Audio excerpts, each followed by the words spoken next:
Domingo teremos Vasco versus Flamengo no Maracanã. E essa partida está gerando bastante dúvida na cabeça do torcedor cruz-maltino. Qual é o ataque ideal para o Vasco vencer o Flamengo nesse domingo no Maracanã? Porque o Vasco tem um ataque em tese titular, né? A gente sabe quais são os jogadores titulares do time do Vasco, mas a gente não sabe como o técnico Fernando Diniz vai montar esse ataque, tendo em vista que tem um adversário que sempre vai buscar se impor, pode deixar espaço nas costas, então talvez tenham alternativas melhores para o ataque do Vasco do que o ataque em tese titular. E é isso que a gente vai discutir no vídeo de hoje, as melhores opções de ataque para o Vasco, para o clássico diante do Flamengo. Vem comigo. Então, galera, já estamos aqui com algumas opções de ataque do Vasco para esse jogo diante do Flamengo. E o primeiro ponto que eu quero explicar para vocês é: esse espaço que vai existir nas costas da defesa do Flamengo tem que ser bem utilizado pelo Vasco.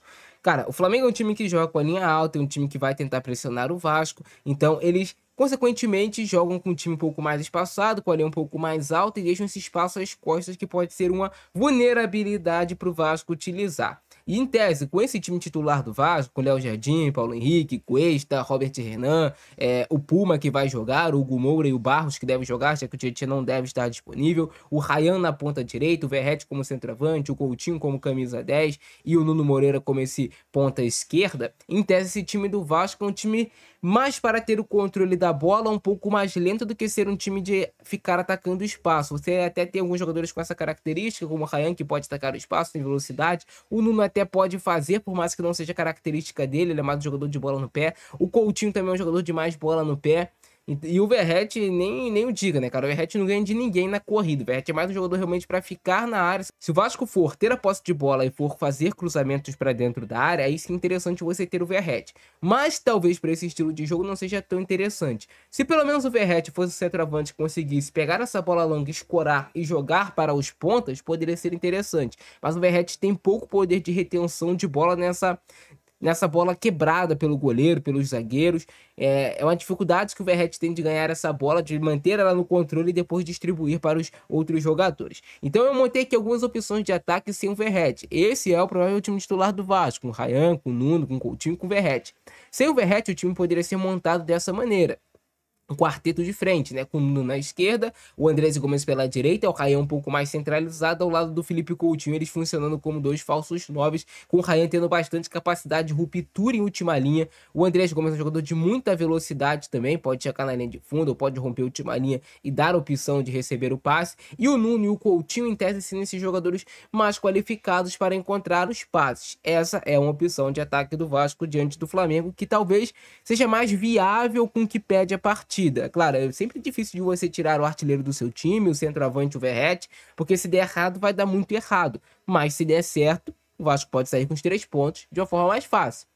Outra opção também, a terceira opção de ataque do Vasco, seria com o Andrés Gomes pelo lado esquerdo, no lugar do Nuno Moreira. Algumas fontes, né, estão comentando que o Nuno pode ser banco contra o Flamengo. Eu acho muito difícil, porque o Nuno é um dos melhores jogadores do Vasco. E aí você teria Andrés Gomes pela esquerda, um pouco mais de velocidade, o Ryan com velocidade também pela direita, e o Verratti e o Coutinho um pouco mais sem velocidade por dentro. Eu não gosto tanto dessa opção aqui. Eu acho que o Nuno é essencial para o jogo do Vasco. Um jogador de muita qualidade técnica, pode decidir o jogo com a bola, com o passe, com a finalização. É um jogador que volta bastante também para marcar, então eu ainda utilizaria o Nuno, não abriria a mão dele. A outra opção seria esse quarteto de frente, com o Ryan na direita, o David na esquerda e o Nuno e o Coutinho funcionando como falsos 9, como foi no jogo diante do São Paulo. E aí tinha bastante alternância. O Nuno vinha para a esquerda, o David vinha jogar por dentro, então tinha bastante esse tipo de troca, mas em tese era o Nuno e o Coutinho por dentro, circulando e gerando espaço, abrindo espaço para os pontas infiltrarem os jogadores com maior poder de velocidade no time, enquanto esses dois eram os dois jogadores com maior poder de passe, de retenção de bola, de atrair os zagueiros adversários para gerar espaço na última linha também, jogadores com poder de tabelar, de trocar passes, de terem esse jogo associativo mais forte. E a última opção seria com o Matheus França ex-Flamengo. Aí você jogaria com o Ryan pela direita, Matheus França centralizado, como esse falso 9 de muita movimentação. Matheus França é esse jogador muito mais móvel, por exemplo, do que o Verratti, tem velocidade e tudo mais. O Coutinho funcionando também como esse falso 9, com um pouco mais de cadência e controle de jogo, e o Nuno pela esquerda. Essa é mais uma opção de ataque que teria o técnico Fernando Diniz. Então vocês veem que tem várias opções para jogar de N maneiras diferentes. Cabe ao Diniz treinar durante essa semana, já está treinando, e ver qual dessas opções se encaixa melhor para o Vasco, qual dessas opções respondeu melhor durante a semana para esse jogo diante do Flamengo, que é importantíssimo o Vasco sair com os 3 pontos. Além da vitória, é importante para moral do torcedor do Vasco conseguir vencer o Flamengo. Isso aí é algo que muda o astral do torcedor vascaíno com toda certeza. Com o Verratti, você perde um jogador para troca de passe. Digamos que você descarta o Verratti para troca de passe. É muito difícil do Verratti você trocar passes e o Verratti está incluído em uma triangulação. Ele geralmente vai errar o passe. Esse que é o complicado. Já com as outras opções que eu dei para vocês, pode ser que tenhamos um homem a mais na hora de trocar passes. Pode ser que flua com maior naturalidade. Tirar o Verratti, não tirar o Verratti, essa é a melhor opção. Não sei, você perde na bola aérea, você perde o poder de decidir talvez o jogo em um escanteio, uma bola parada, próxima à área, até mesmo ajudar na parte defensiva também o Verratti pelo alto. Então são N possibilidades. Como o Diniz vai querer o Vasco, vai esperar um pouco mais o Flamengo, ele vai tentar se impor dentro do Maracanã contra o Flamengo, lembrando que o clássico é 6-6.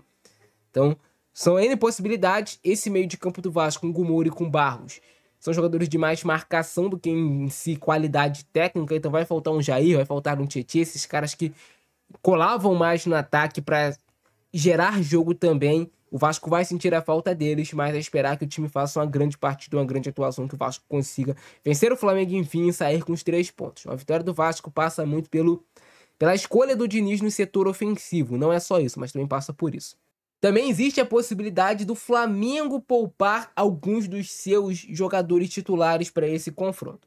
Mesmo se o Flamengo poupar os seus titulares, o banco de reservas do Flamengo é extremamente qualificado. Então é aquilo, sai um com muita qualidade, entra outro com muita qualidade. Então não faz tanta diferença, claro. Tem alguns que são mais especiais, mas no contexto final não faz tanta diferença. O Flamengo continua tendo um time fortíssimo para enfrentar o Vasco. Se for com titular, se for com misto, se for com reserva, vai ser jogo difícil. Não tem jogo fácil no Brasileirão. E o Flamengo é o atual líder do campeonato. É o time que está jogando o melhor futebol mais bonito, mais vistoso, que está conseguindo uma sequência maior de vitórias. Então não tem como a gente esperar confronto fácil nesse jogo. Vai ser difícil, vai ser suado, mas pro Vasco conseguir vencer sempre é assim. Sempre é assim. Não, é muito difícil ter um jogo que o Vasco ganha de 6-0. Na maioria das vezes é no aperto, é suado, é na bola que bate na trave, é na defesaça do Léo Jardim, é no gol perdido pelo atacante adversário. Isso tudo faz falta, isso tudo faz parte do contexto, né, do pacote completo para esse jogo. Mas é isso, cara. Eu fico nessa, abração do Francesco, nós fui.